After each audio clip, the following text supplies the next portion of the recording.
ఓవైపు కాంగ్రెస్ దూకుడు మీద ఉంది, మరోవైపు బీఆర్ఎస్ కూడా ఎక్కడా తగలలేదు. కానీ బీజేపీ మాత్రం అయోమయంలో పడింది.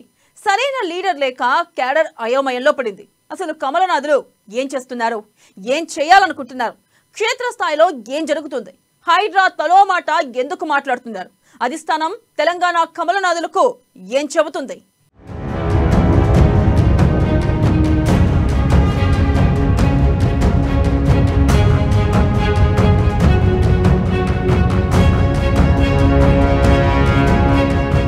తెలంగాణలో బీఆర్ఎస్ కాంగ్రెస్ మధ్య పోరు, దిక్కుతోచని స్థితిలో ఉండిపోయిన బీజేపీ, క్షేత్రస్థాయిలో పార్టీ బలోపేతం కోసం హడావిడి, క్లారిటీ లేక కల్లోలంలో కమలనాథులు, లీడర్ల తీరుపై ఆందోళనలో కేడర్, కాంగ్రెస్ బీఆర్ఎస్ పోటాపోటీ కార్యక్రమాలు, రూట్ మ్యాప్ దొరకక బీజేపీ ఇబ్బందులు, బీజేపీ నేతల మధ్య లేని సమన్వయం,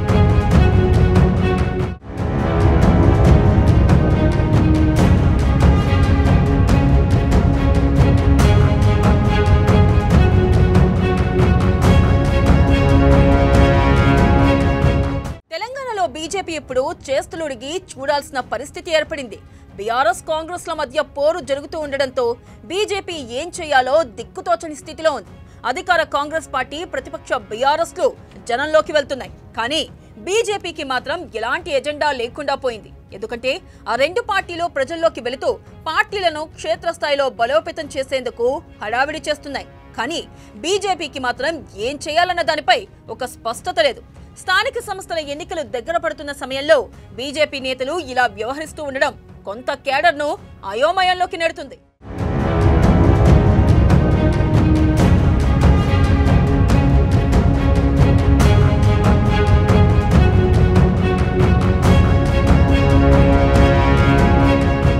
రుణమాఫీ అంశం ఇప్పుడు తెలంగాణలో హాట్ టాపిక్ గా మారింది.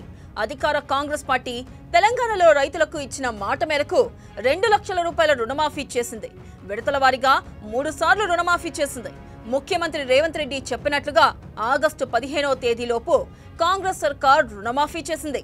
అయితే ప్రతిపక్ష బీఆర్ఎస్ మాత్రం రుణమాఫీ పూర్తిగా జరగలేదంటూ నియోజకవర్గాల స్థాయిలో ఆందోళనకు దిగింది. గత ఎన్నికల్లో గ్రామాల్లో పట్టుకోల్పోయిన కారు పార్టీ రైతుల మద్దతుతో మళ్లీ బలం పెంచుకోవాలని చూస్తుంది. అలాగే కాంగ్రెస్ పార్టీ కూడా పెద్ద ఎత్తున సభను పెట్టి రాహుల్ని పిలిచి రుణమాఫీపై వివరణ ఇవ్వాలని ప్రయత్నిస్తుంది.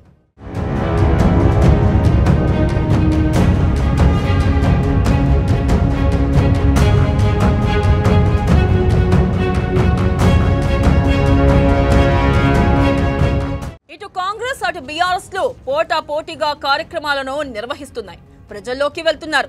పార్టీని మరింత బలోపేతం చేసే దిశగా ఇటు హస్తం పార్టీ అటు కారు పార్టీ అడుగులు వేస్తుండగా కమలం పార్టీ మాత్రం ఎలా వెళ్లాలన్న దానిపై రూట్ మ్యాప్ దొరకడం లేదు.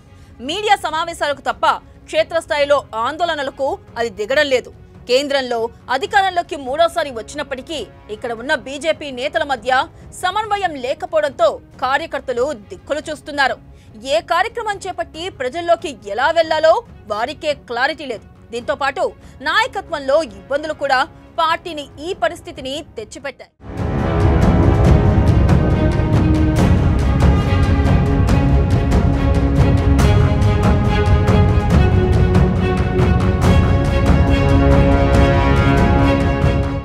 ఇక తెలంగాణలో 2 కేంద్ర మంత్రులు ఉన్నారు. 8 మంది పార్లమెంట్ సభ్యులు, 8 మంది ఎమ్మెల్యేలు ఉన్నారు. అయినా ఫలితం లేదు. ఎవరిది వారే యమునా తీరే అన్న చందంగా ఉంది. కేంద్ర ప్రభుత్వ పెద్దలు కూడా తెలంగాణ గురించి పట్టించుకోవడమే మానేసినట్లు తెలుస్తుంది. కొత్త అధ్యక్షుడి నియామకం జరుగుతుందని గత కొద్ది కాలంగా జరుగుతున్న ప్రచారం కార్యరూపం దాల్చలేదు. హైడ్రా కూల్చివేతలపై కూడా నేతల మధ్య కోఆర్డినేషన్ లేకపోవడంతో నవ్వుల పాలవుతున్నారు. మల్కాజ్గిరి పార్లమెంట్ సభ్యుడు ఈటెల రాజేందర్ హైడ్రా కూల్చివేతలను తప్పుపడితే చేవెళ్ల పార్లమెంట్ నియోజకవర్గ అభ్యర్థి కొండా విశ్వేశ్వర్ రెడ్డి సమర్థించడం చూస్తుంటే సమన్వయం నేతల మధ్య ఏ రీతిలో ఉందో అర్థం చేసుకోవచ్చు.